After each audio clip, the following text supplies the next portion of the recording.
Hey everyone, Chris Langton here, and in today's video, we're jumping straight back into closing fitness sales. All right, so today we're going to be talking about the closing, just in case you haven't seen the previous video, I would highly suggest you go and check it out. But closing is basically the part of the sale after which we have already made an ask, right? So we have already given, let's say, the price, we've already asked for, let's say, the payment or whatever it may be. Everything past that is the closing portion of the sale. All right, so we're going to be talking about that today. We're going to be diving into money related closing, right? So money related objection handling during the closing portion of the sale. All right, so the previous video that we covered was time-based objections. Okay, so today is going to be money-based objections. So I'm really excited to get into it. If you're not familiar with me and you haven't seen the channel before, my name is Chris, and I basically help gym owners to scale and grow their gyms and do that profitably.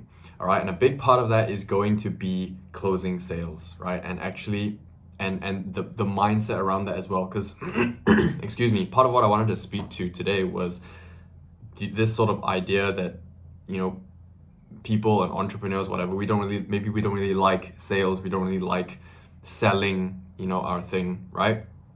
And so, yeah, you might be a gym owner that is in the situation where when someone comes to your gym and then they say, oh, I gotta think about it a little bit, it's a little bit expensive, whatever, you start to just, you kind of let them off the hook because you don't like selling. You're gonna feel like sleazy if you try and, really get a decision from them on the spot, right? So, yeah, one thing I wanted to say, I guess, before going into the nitty-gritty of objection handling, like money-based objections, is like a really useful framework to think about selling, is that your only job is to help this person make a decision. Okay? Now, if they are the person that has walked in and you have a really good facility or you have a really good service or you have a really good product, right? Then it just so happens that their decision, that probably the best decision for them is actually to buy, right? But that's not your concern, right? Your only concern should be really to help this person make a decision, whether that decision is to buy from you or not, right? So if you start to think about selling that way, it removes a lot of this sort of I don't know, ethical worries that people have about selling, because you realize that, okay, I'm just helping this person to make a decision.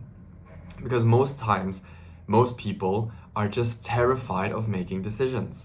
Like, this is just the world and the way that the world works these days. People are just terrified to make a decision because they're terrified to make the wrong decision, make a mistake, right? So your only job is to help them make a decision, whether that's actually to work with you and to buy from you or not, right? It doesn't matter. You just need to help them decide, because they're gonna have probably a hard time deciding, as most people do, right?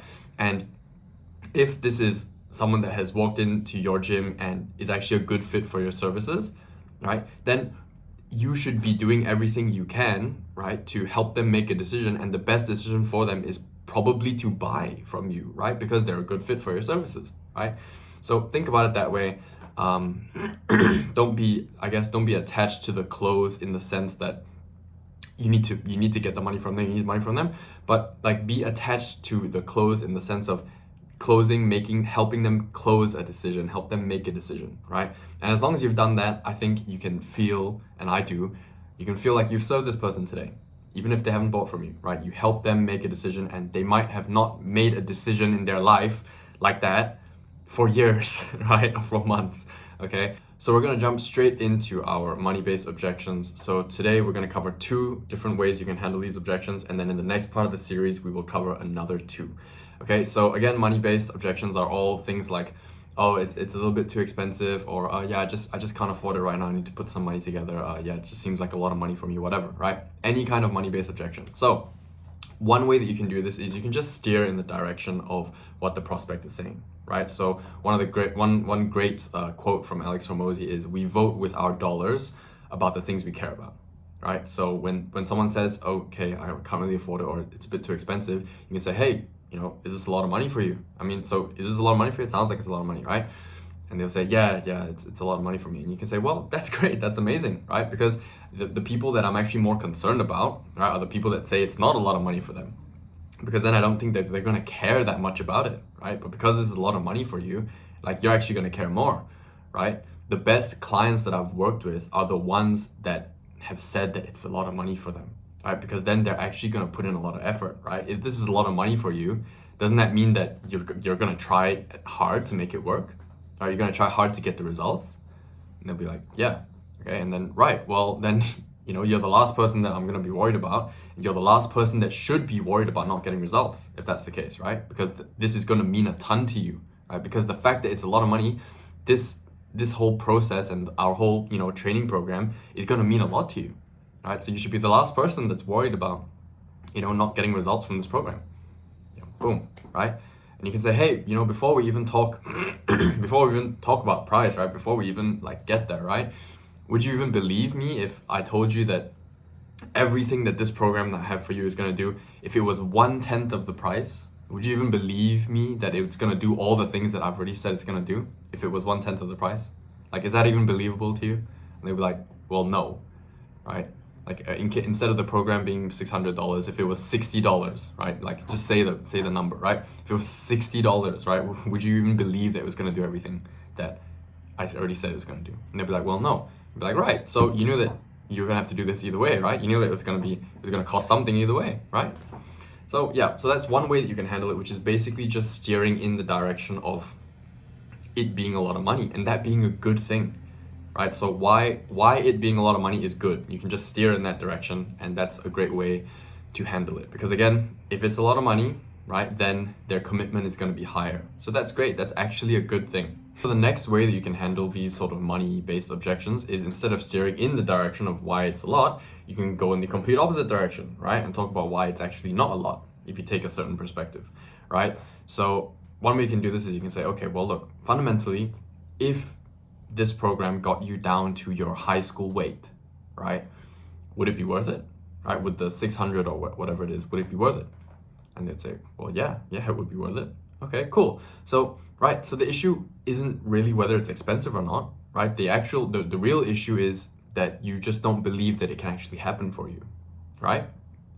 So at this point, we're getting clear on which part of the sort of onion of blame this part's in. So if you haven't seen the previous video, right, the onion of blame is blaming circumstances, blaming others, and then blaming self, right? So now we're separating the price from their belief, right? And we're taking price out of the equation so we can actually just attack the belief, right?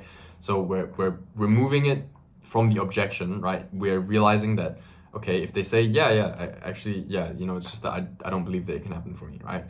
Once they agree to that, then we're taking price out of the objection completely.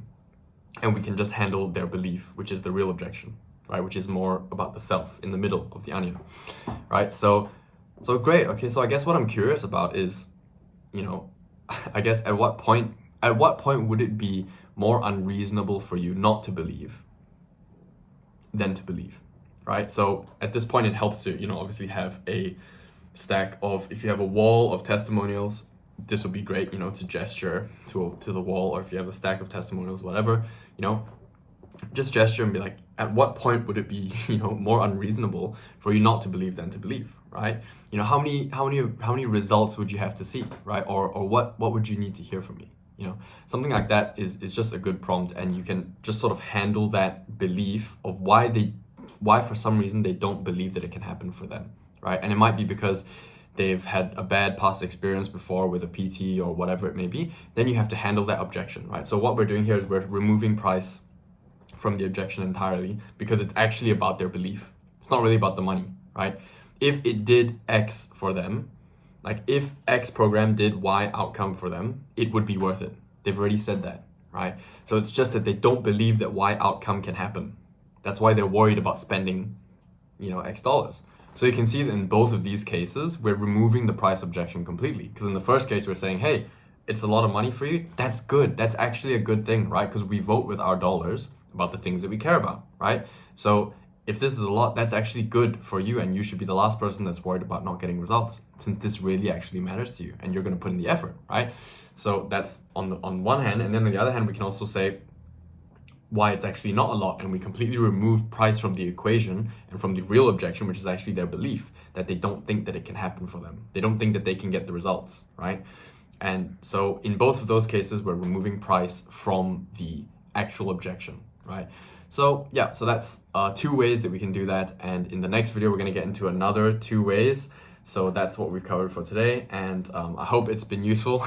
I hope at least you might be able to use 1 or 2 of these in an actual sales situation, right? In the actual hand-to-hand of sales.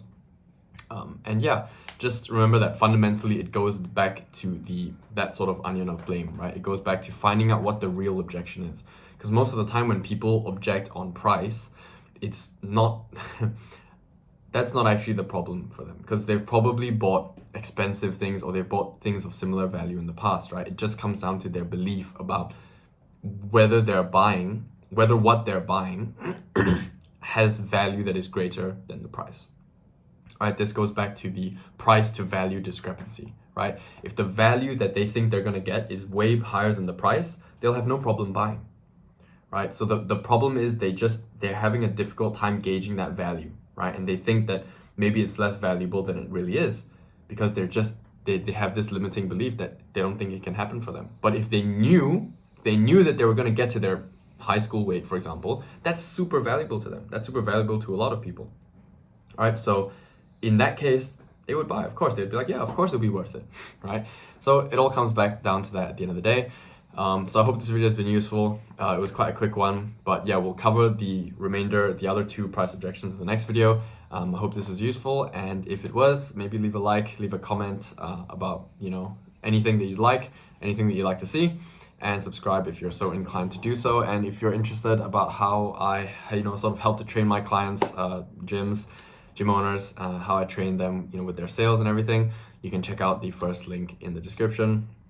Again, don't care if you do or not. It's totally fine if you don't. It's only if you're curious. All right, and so thank you for watching, and I will see you in the next video. Bye bye. Have a good day.